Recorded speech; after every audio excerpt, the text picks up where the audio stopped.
बिस्मिल्लाहिर्रहमानिर्रहीम। अस्सलाम वालेकुम। कैसे हो बच्चों? उम्मीद करती हूँ खैरियत से होगे। वर्कबुक 5A पेज नंबर 98 के ऊपर आज हम ये सीखने वाले हैं कि अगर हमारे पास एक फ्रैक्शन हो या दो फ्रैक्शंस हों और उसको किसी होल नंबर से मल्टीप्लाई करना हो या दो फ्रैक्शंस को आपस में मल्टीप्लाई करना हो तो हम किस तरह से मल्टीप्लाई करते हैं। बेसिकली हम फ्रैक्शंस को मल्टीप्लाई करना सीख रहे हैं किसी दूसरे फ्रैक्शन के साथ या किसी होल नंबर के साथ। बहुत ही सिंपल है स्टूडेंट्स। इसके अंदर सिर्फ और सिर्फ आपको जिस चीज़ के ऊपर ग्रिप चाहिए वो आपको चाहिए टेबल्स के ऊपर। बाकी आपको इसके अंदर कोई परेशान होने की ज़रूरत नहीं है। तो स्टार्ट करते हैं अपने आज के लेसन को। पेंसिल्स हाथ में ले लीजिए और वीडियो एंड तक देखिएगा। कहीं कोई बात समझ में ना आए तो फॉरवर्ड रिवाइंड करके देख लिया करो, क्लियर हो जाएगा। ठीक है, पहले भी हम ये वाली चीज़ जो है वो चैप्टर नंबर 4 आपके पास जो फ्रैक्शंस हैं उसके अंदर वर्कशीट नंबर 5, 6, 7 के अंदर multiplying a fraction with a whole number with another fraction और मिक्स नंबर को किस तरह से जो है वो मल्टीप्लाई करते हैं, ये सारी चीज़ें हम डिटेल के साथ डिस्कस कर चुके हैं, सीख चुके हैं। आज उसी को हम रिवाइज कर रहे हैं ताकि ये चीज़ें मज़ीद आपको क्लियर हो जाए। तो बच्चों, जब भी आपके पास एक फ्रैक्शन हो और उसके साथ एक होल नंबर हो तो आपने सिंपली क्या करना है, होल नंबर के नीचे एक 1 लगा देना है। ठीक है, जहाँ जहाँ आपको एक होल नंबर नजर आएगा आप उसके नीचे सिंपल 1 लगा दोगे। इससे क्या होगा, आपके पास मल्टीप्लिकेशन के अंदर दोनों के पास न्यूमरेटर्स भी आ जाएंगे और दोनों के पास डिनोमिनेटर्स भी आ जाएंगे। उसके बाद करना क्या है, उसके बाद सिंपल है, न्यूमरेटर को न्यूमरेटर से मल्टीप्लाई करो। अच्छा, जो जीरो वाले नंबर्स होते हैं, जीरो को 1 मिनट के लिए साइड पे कर दिया करो और बाकी नंबर्स को आपस में मल्टीप्लाई कर दिया करो।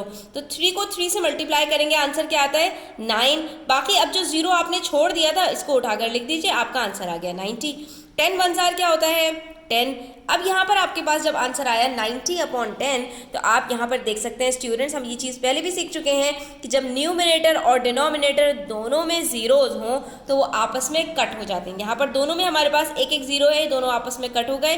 क्या बच गया हमारे पास 9/1।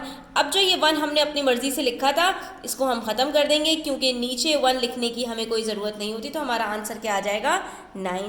ठीक है, इसी तरह से यहाँ पर देखिए 7 को मल्टीप्लाई करना है 72 से, 8 को मल्टीप्लाई करना है 1 से। अब 8 को मल्टीप्लाई करना है 1 से तो बहुत आसान है, लेकिन 7 को 72 से यहाँ मल्टीप्लाई करने की ज़रूरत नहीं है स्टूडेंट्स। क्यों? क्योंकि जहाँ यहाँ पर न्यूमरेटर आपस में मल्टीप्लाई होते हैं वहीं पर न्यूमरेटर और डिनोमिनेटर डिवाइड भी हो रहे होते हैं बच्चों। तो यहाँ पर आपको रिकॉल करना है अपना सिंप्लीफिकेशन वाला जो आपका काम था वो। यहाँ पर आप देख सकते हैं कि डिनोमिनेटर में 8 है, न्यूमरेटर में 72 है और ये दोनों आपस में सिंप्लीफाई हो सकते हैं क्योंकि दोनों 8 के मल्टीपल्स हैं। 8 1 जार 8, 8 9 जार 72। अब नीचे डिनोमिनेटर्स में कुछ नहीं बचा स्टूडेंट्स, हमने सिंपली क्या करना है 7 को 9 से मल्टीप्लाई कर देना है, आंसर आ जाएगा 63।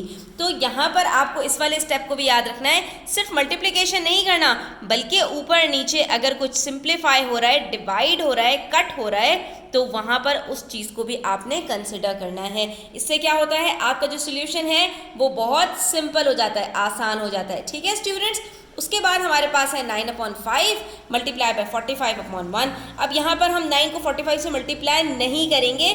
क्यों? क्योंकि हम देख सकते हैं कि ये 45 5 से डिवाइड हो रहा है। 5 1 जार 5, 5 9 जार 45। लेकिन स्टूडेंट्स ये ना हो कि आप ऊपर ही ऊपर जो है कट करना शुरू कर दें, क्योंकि 45 9 के साथ भी कट हो रहा है लेकिन यहाँ पर ये इसके साथ मल्टीप्लाई हो रहा है और मल्टीप्लिकेशन के अंदर हम कुछ भी कट या डिवाइड नहीं करते। सिंप्लीफिकेशन सिर्फ डिवीजन में होती है। तो ऊपर नीचे के साथ कट हो सकता है, आमने सामने कट नहीं हो सकता। तो यहाँ पर हमने 5 को 45 के साथ कट किया तो हमारे पास 9 बच गया। नीचे डिनोमिनेटर्स में सिर्फ 1 बाकी रहा, उसको छोड़ दीजिए, ऊपर न्यूमरेटर्स को मल्टीप्लाई कर दीजिए तो आपके पास आंसर आ गया 81। ठीक है, इसी तरह से यहाँ पर है 3 को 57 के साथ हम डिवाइड कर सकते हैं। 5 + 7 12 होता है। 3 के टेबल का रूल याद रखें कि 3 हर उस नंबर को कट कर देता है कि जिसके डिजिट्स का जो सम है वो 3 का मल्टीपल हो। तो 5 + 7 हमारे पास आता है 12। अब 3 के टेबल में 12 आता है तो इसका मतलब है कि 3 57 को कट कर सकता है। थोड़ा बड़ा नंबर है तो साइड में डिवाइड करके देख लीजिए कि भाई ये 57 को कब कट करेगा। इतना तो पता चल गया ना कि कट कर रहा है, तो बाकी चीज़ें डिवाइड करके देख सकते हैं। 3 1 जार 3, बाकी हमने जब माइनस किया 2 बचा, 7 को नीचे उतारा, 3 9 जार 27। अरे वाह, ये पूरा जो है यहाँ पर कंप्लीटली डिवाइड हो गया। तो ये देख सकते हैं हमारे पास आंसर क्या आया 19। इसका मतलब है 3 1 जार 3, 3 19 जार 57।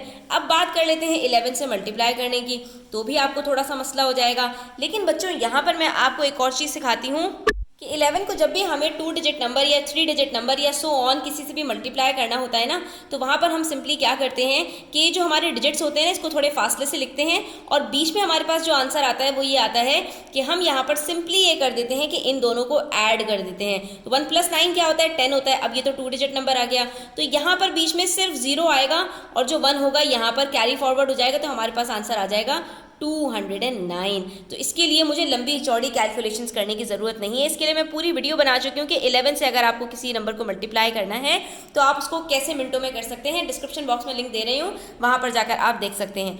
उसके बाद आ गए हैं स्टूडेंट्स, यहाँ पर हमारे पास एक फ्रैक्शन को दूसरे फ्रैक्शन के साथ किस तरह मल्टीप्लाई किया जाता है।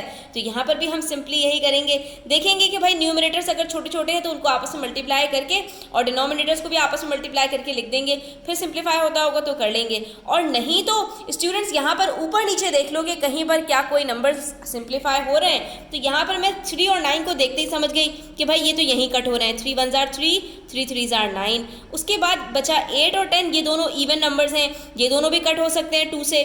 2 4 जार 8, 2 5 जार 10।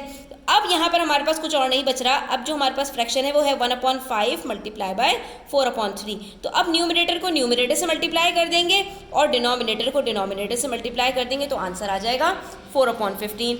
अगर हम यहाँ पर कट नहीं करते स्टूडेंट्स तो हमें बड़े बड़े नंबर्स को मल्टीप्लाई करना पड़ता और उसके बाद आखिर में हमें डेफिनेटली सिंप्लीफाई भी करना पड़ता, क्योंकि यहाँ पर हमारे पास जो नंबर्स हैं वो जो है वो कॉमन है। ठीक है, अब यहाँ पर देख सकते हैं स्टूडेंट्स के ऊपर 7 है, नीचे 12 है, यहाँ 3 है, यहाँ 4 है। अब यहाँ से आप इन दोनों को आपस में कट नहीं कर सकते क्योंकि ये दोनों एक दूसरे के मल्टीपल और फैक्टर्स हैं। तो यहाँ पर लेकिन हम देख सकते हैं कि 3 और 12 आपस में कट हो सकते हैं, तो हम 3 और 12 को कट कर देंगे। 3 1 जार 3, 3 4 जार 12।